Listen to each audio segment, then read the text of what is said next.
right? Paralyzed, it's not paralyzed, it is affected by polio, right? Both limbs, right? And but whenever he used to stand or give lecture, we never find that there is any bending or any tilting. Always he used to stand very erect. And he was a very angry person with very strong personality.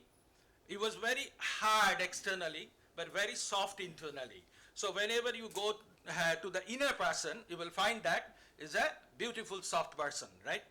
And the most important character of Dr. P.C. Pal is he is very punctual in every sphere of his life.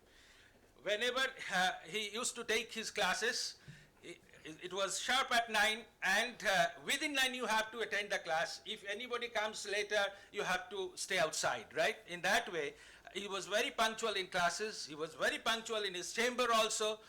So from 3 to 6 in his Lenin Sharoni chamber, he just opened at 3. If anybody comes before, he will never allow. If anybody comes after 6, he's never allowed. So in that way, he never wants the quantity. He wants the quality of practice, quality of education, right? That's why he never allowed anything like this. He was very fond of cricket.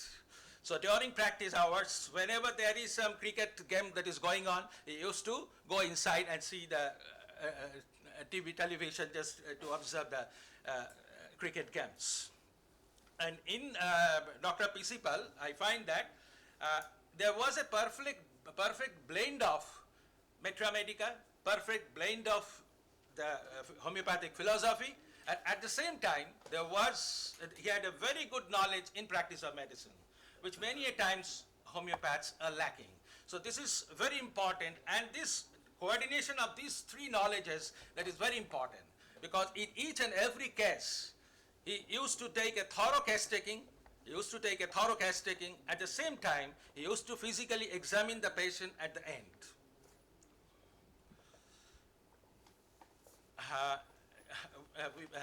The next thing is that he was never antagonistic to allopathic treatment of medicine, unlike homeopaths. So many homeopaths, they are successful in their own way, but they are very antagonistic to allopaths.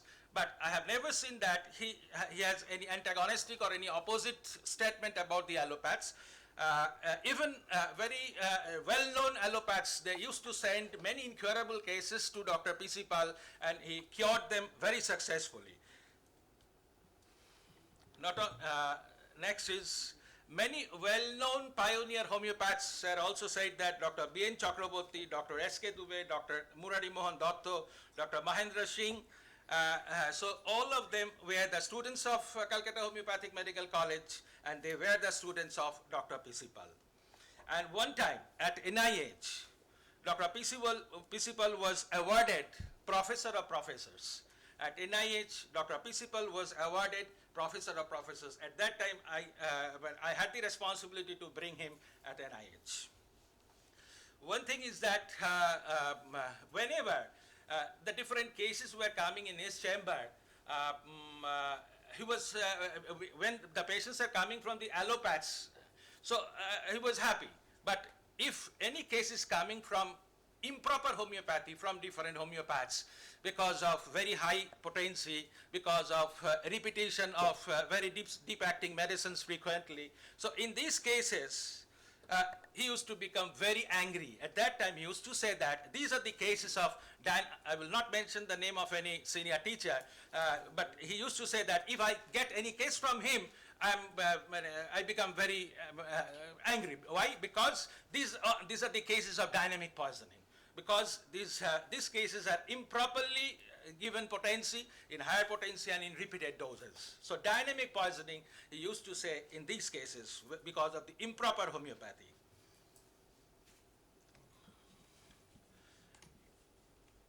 We know about homeopathic recorder. That was an international journal where we have found the writing of Dr. P.C. Pal of Calcutta. According to P.C. Pal of Calcutta, we have found the writing of Dr. P.C. Pal. So he was also acclaimed internationally.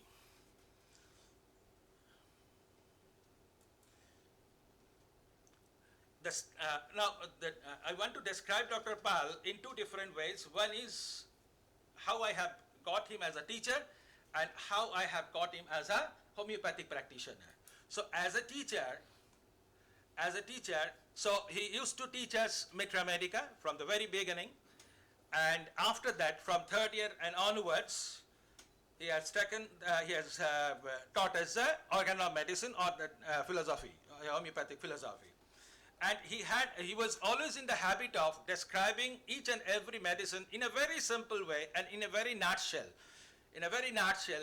And he used to describe the core of the medicine. So he used to describe the core, not the A to Z, all the symptoms, right? He used to make the medicine in a very brief way, and all these symptoms are very important and indicative, and these are all characteristic of the drug. I still remember one incident.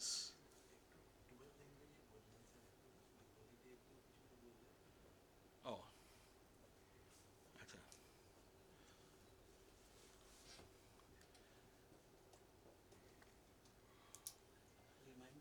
আচ্ছা না ঠিক আছে আমি doctor পিসি পালের একটা ঘটনা আমি বলছি মানে during my student life right যখন আমি সেকেন্ড ইয়ার কমপ্লিট করি তখন আমাদের at the end of second year annual examination যেটা কলেজে হতো আর কি তো তাতে পরীক্ষা যখন দিতে গেছি এবং হি ওয়াজ এক্সামিনার এবং আমাকে জিজ্ঞেস করেছিলেন উনি আর্জেন্টাম নাইট্রিকামের ডায়রিয়া তো I missed that the causation that is from candy sugar, right? I told him that apprehensive diarrhea, but I missed candy sugar. No. In that way, he moved his left hand, right? And secondly, he asked me about Ipecax diarrhea. I failed to mention like frothy molasses. No.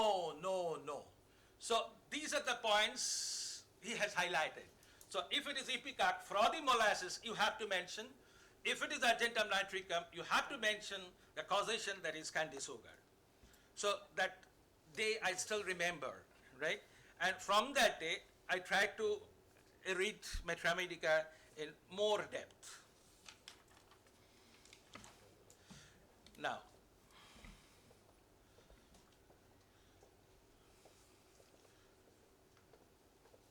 উনি কি করে আমাদের ওষুধগুলো পড়াতেন the style, right? উনি প্রথমে যে কোনো একটা ওষুধ যেগুলো পড়াতেন প্রথমে বলতেন the spheres of action, right? Second যেটা বলতেন সেটা হচ্ছে that is the pathogenesis. The first is the spheres of action and the second is the pathogenesis, that is the changes in different organs, the pathological changes. Third যেটা সেটা হচ্ছে that is constitution.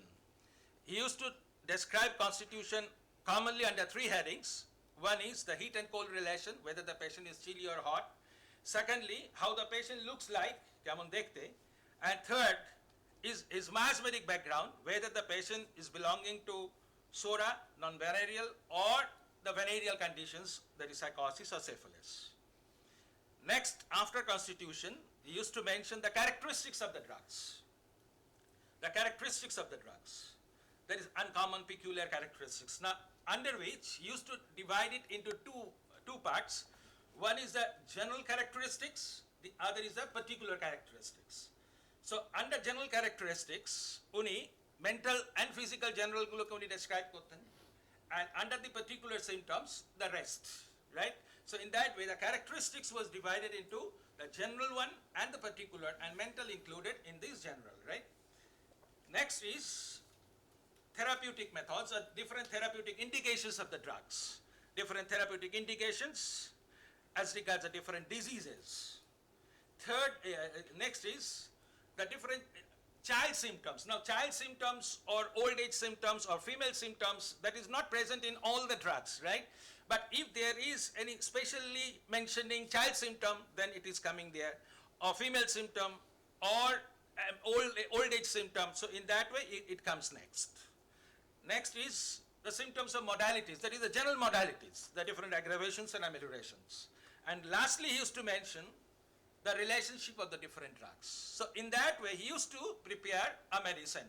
Spheres of action, pathogenesis, constitution, under heat-cold relation, look of the patient, the miasmatic background, then the characteristics, general and particular, then the therapeutic indications, then the child or old or female symptoms, then the modalities, general modalities, and the relationship of the drugs with that particular medicine. Here I am presenting a ditto case, a ditto metriamedic drug, that is Beritacarb. What he has given in his note, I mentioned 12/9/1980. The date is 12 September 1980. It was his class of Beritacarb.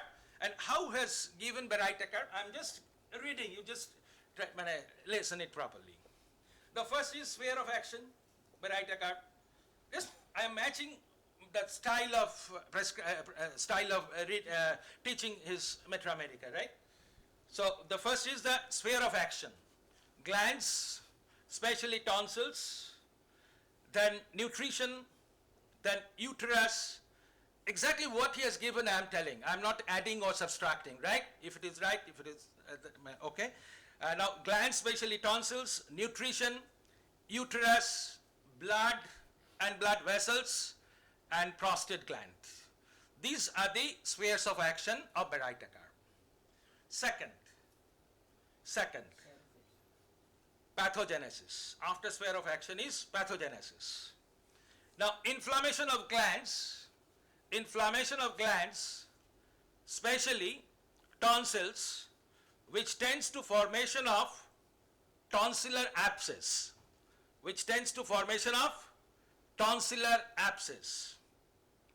undeveloped brain with dwarfishness of body and idiocy,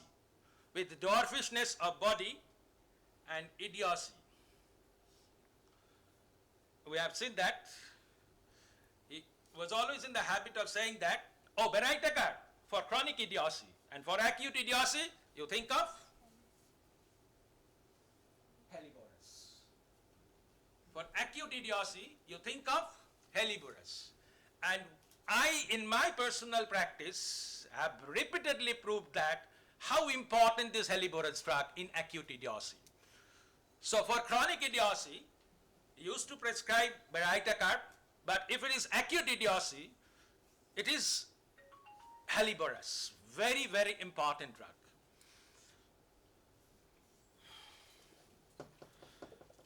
At the same time, under pathogenesis, hypertrophy of heart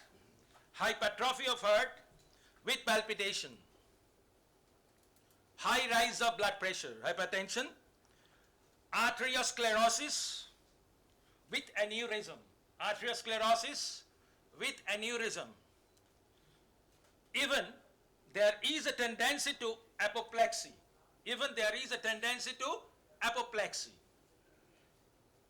Hypertrophy of the prostate gland and testis. So these were under pathogenesis of Beritacarb. Next, constitution of Beritacarb.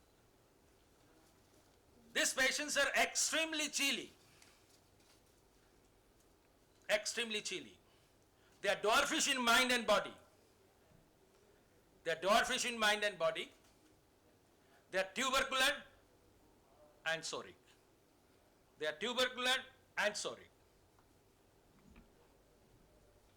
Now, next is the general characteristics of the drug.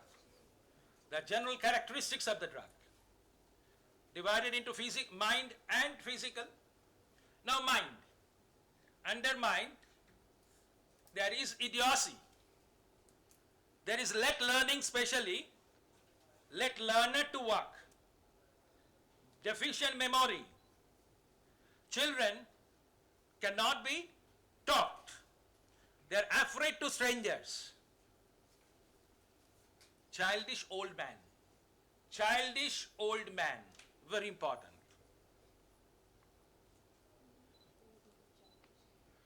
Then physical.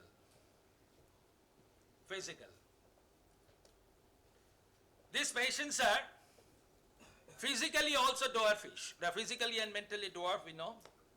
They are stunted. But all the glands of the body that is enlarged. all the glands of the body enlarged, especially tonsils are very susceptible to cold, and glands become inflamed after catching cold. Now the different particular characteristics of Baryta carp. Different particular characteristics of Baryta carp. Let learning to walk. Let learning to walk, though his limbs are all right. ওই একটাই কথা, let learning to walk though the limbs are all right. এই কথাটাই এর ওজন অনেক. The value or the worth of this symptom is huge. In spite of good limbs, patient is let learning to walk. Doesn't want to learn walk. That is the main thing. This patient doesn't want to learn walk, unlike calcarea carp. Because in calcarea carp, they have the limbs that is weak. The bones, assimilation, all these are weak.